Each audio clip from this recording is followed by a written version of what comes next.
So hello friends, आज आम class 9th geography fast chapter पढ़िया भारत आकार और अवस्थिति है ना। आम जाने कौन भारत एक कौन गणतांत्रिक राष्ट्र एवं विकास उन्मुखी राष्ट्र बा विकासशील राष्ट्र। गणतांत्रिक राष्ट्र आम क्या कहवा जो देश कौन लोक मान द्वारा शासित हो विकासशील राष्ट्र क्या कहवा जो देश कौन विकसित होना धीरे धीरे कौन विकास କରିବାରେ ଲାଗି ଅଛି। ତ ଜନସଂଖ୍ୟା ଦୃଷ୍ଟିରୁ ଯଦି ଦେଖିବା ଭାରତ କଣ ଦ୍ୱିତୀୟ ବୃହତ୍ତମ। ଭାରତରେ ପ୍ରାୟ 121 କୋଟିରୁ ଅଧିକ ଲୋକ ଦେଖିବାକୁ ମିଳନ୍ତି। ପ୍ରଥମେ କେଉଁ ଦେଶ ଅଛି? ଚୀନ।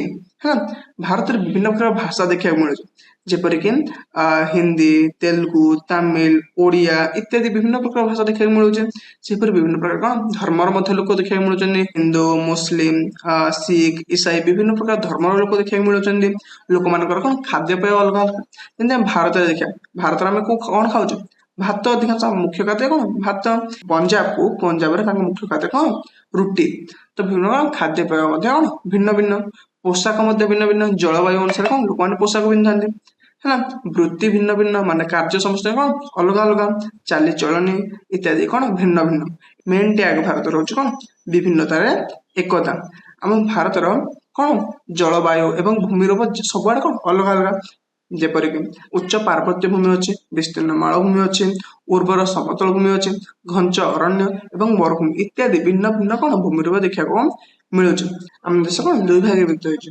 ଗୋଟେ ଅଛି କଣ ଭାରତ ମୁଖ୍ୟ ଭୂମି।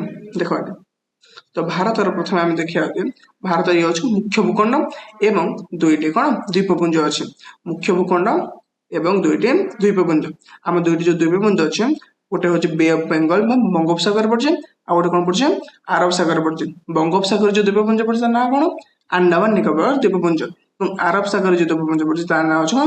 ଲାକ୍ଷା ଦ୍ୱୀପପୁଞ୍ଜ। ହେଲା, ବିଭିନ୍ନ ପ୍ରକାର ଛୋଟ ଛୋଟ କଣ ଭୂଖଣ୍ଡ ରହିଅଛି, ଏସବୁ କଣ ମିଶିକିନା ଗୋଟେ ଦ୍ୱୀପପୁଞ୍ଜ ସୃଷ୍ଟି କରୁଛନ୍ତି। ହେଲା, ତାପରେ ଆମେ ଜାଣିବା ଭାରତର ଅବସ୍ଥିତି ବିଷୟରେ। କଣ ଜାଣିବା? ଭାରତର ଅବସ୍ଥିତି ଯଦି ଆମେ ୱାର୍ଲଡ ମ୍ୟାପ ଦେଖିବା, କଣ ଦେଖିବା? ୱାର୍ଲଡ ମ୍ୟାପ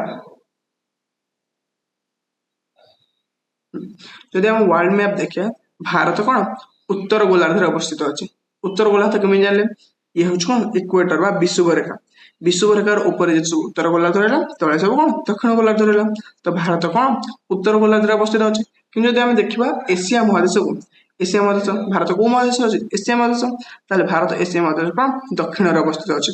ତ ଭାରତ ପୃଥିବୀର ଉତ୍ତର ଗୋଲାର୍ଦ୍ଧ ଏବଂ ଏସିଆ ମହାଦେଶ କଣ ଦକ୍ଷିଣରେ ଅବସ୍ଥିତ। ହଁ, ତାପରେ ଭାରତର କର୍କଟ କ୍ରାନ୍ତି ନାମକ ଏକ କଣ କାଳ୍ପନିକ ରେଖା ଯାଇଅଛି। ଦେଖିବା କର୍କଟ କ୍ରାନ୍ତି। ଦେଖ, ଟ୍ରପିକ ଅଫ କ୍ୟାନ୍ସର ମାନେ କର୍କଟ କ୍ରାନ୍ତି କୁହନ୍ତୁ। ହେଲା, ତାଙ୍କୁ ବଡ ଦେଖେଇ ଦଉଛି ପୃଥିବୀ ଭାରତର ବଡ ମ୍ୟାପଟା।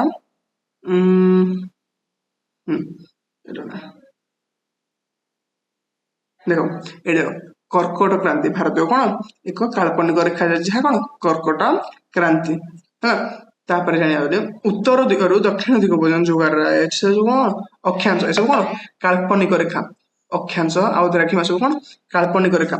ଉତ୍ତରରୁ ଦକ୍ଷିଣ ଦିଗ ପର୍ଯ୍ୟନ୍ତ ଯୋଉ ଅଛି ତାକୁ କହନ୍ତି ଅକ୍ଷାଂଶ ବୋଲି। ଇଏ 0 ଡିଗ୍ରୀରୁ 90 ଡିଗ୍ରୀ ପର୍ଯ୍ୟନ୍ତ ହେଇପାରେ। ହଁ, କିନ୍ତୁ ପୂର୍ବରୁ ପଶ୍ଚିମ ପର୍ଯ୍ୟନ୍ତ ଯୋଉ ରେଖା ରହିଛି ତାକୁ ଆମେ କଣ କହିବା? ଦ୍ରାଘିମା। କଣ କହିବା? ଦ୍ରାଘିମା। ହେଲା, ଦ୍ରାଘିମା ଦ୍ୱାରା ଆମେ କୌଣସି ସ୍ଥାନର କଣ ଲୋକେସନ ଜାଣିପାରିବା। 0 ଡିଗ୍ରୀ ଅକ୍ଷାଂଶକୁ ଆମେ କଣ କହୁଛେ? ଇକ୍ୱେଟର କହୁଛେ ବା ବିଷୁବରେଖା ବୋଲି କହୁଛେ। ଏବଂ 0 ଡିଗ୍ରୀ ଦ୍ରାଘିମାକୁ ଆମେ କଣ କୁହେ? ମୁଖ୍ୟ ଦ୍ରାଘିମା ବୋଲି କହୁ। ହେଲା, 8 ଡିଗ୍ରୀ 4 ମିନିଟ ଉତ୍ତରରୁ 37 ଡିଗ୍ରୀ 6 ମିନିଟ ଉତ୍ତର ଅକ୍ଷାଂଶରେ ଅଛି। ଏବଂ ଦ୍ରାଘିମା ଯଦି ଦେଖିବା ଭାରତର ହଉଛି 68 ଡିଗ୍ରୀ 7 ମିନିଟ ପୂର୍ବରୁ 67 ଡିଗ୍ରୀ 25 ମିନିଟ ପୂର୍ବ ପର୍ଯ୍ୟନ୍ତ ଭାରତ ଅଛି। ହେଲା, ତାପରେ ଯଦି ଆକାର ଦୃଷ୍ଟିରୁ ଦେଖିବା, ତାହେଲେ ଭାରତ କଣ ସପ୍ତମ ବୃହତ୍ତମ ଦେଶ। ଆକାର ଦୃଷ୍ଟିରୁ ଆମେ ଜନବହୁଳ ଦୃଷ୍ଟିରୁ ଜାଣିଲେ ଆମେ ଭାରତ ଦ୍ୱିତୀୟ ବୃହତ୍ତମ ଦେଶ ଏବଂ ଆକାର ଦୃଷ୍ଟିରୁ କଣ ଭାରତ ସପ୍ତମ ବୃହତ୍ତମ ଦେଶ।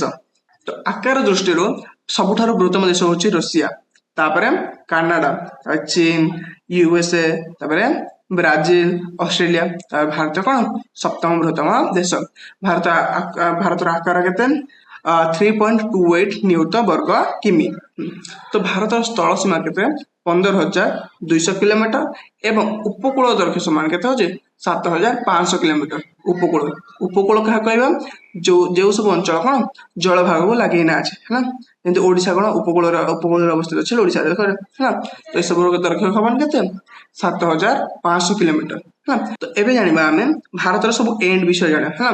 भारतर पूर्वतम एंड होची कोन अरुणाचल प्रदेश, पश्चिमतम एंड होची गुजरात रो कच्छ, उत्तरतम एंड होची काराकोरम पर्वत श्रेणी एवं दक्षिणतम एंड होची कोन कन्याकुमारी।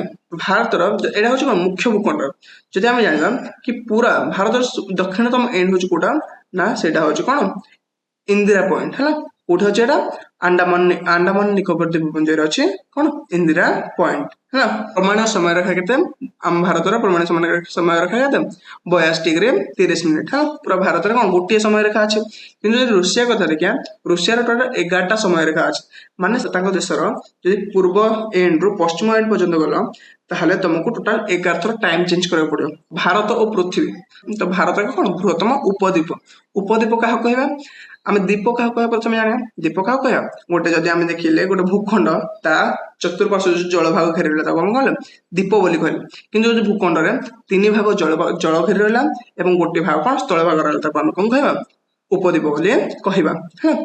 भारत एशिया दक्षिणतम स्थान रे अछि एणु भारत कोन जल पथर एक सुविधाजनक स्थिति रे अछि।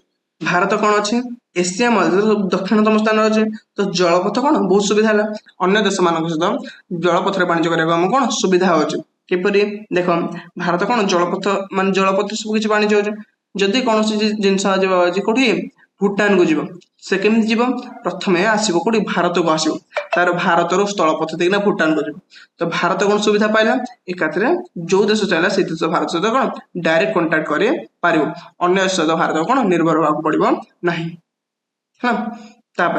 भारत संपर्क पश्चिम यूरोप आ पूर्व उपकूल एशिया मान सहित भल कौन संपर्क भल घटी तेज देखिए भारत पड़ोसी राष्ट्र मान विषय कौन देखिए पड़ोसी राष्ट्र मान विषय देखिए तो भारत में पूर्व पश्चिम दिगरे कौ देश अच्छे पाकिस्तान अच्छे एवं उत्तर दिगरे कौन अच्छी भारत चीन अच्छी नेपाल अच्छी भूटान अच्छी इत्यादि पूर्व दिगरे भारत बांग्लादेश आ म्यांमार अच्छे दक्षिण में भारत कौन अच्छी श्रीलंका अच्छे एवं मालदीप अच्छी है आ अन्य पड़ोसी कौन भारत इंडोनेशिया मलेशिया और थाईलैंड।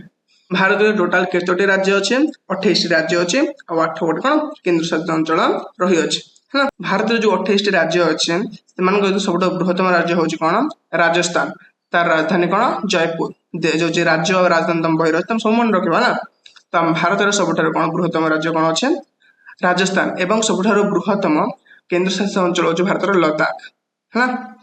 भारत सब क्षुद्र राज्य हूँ कौन गोवा एवं भारत क्षुद्र केंद्र शासित अंचल हूँ कौन लाक्षाद्वीप। तो डिस्क्रिप्शन में नोटा अच्छे है तुम्हें नहीं पढ़ी पार। Thank you.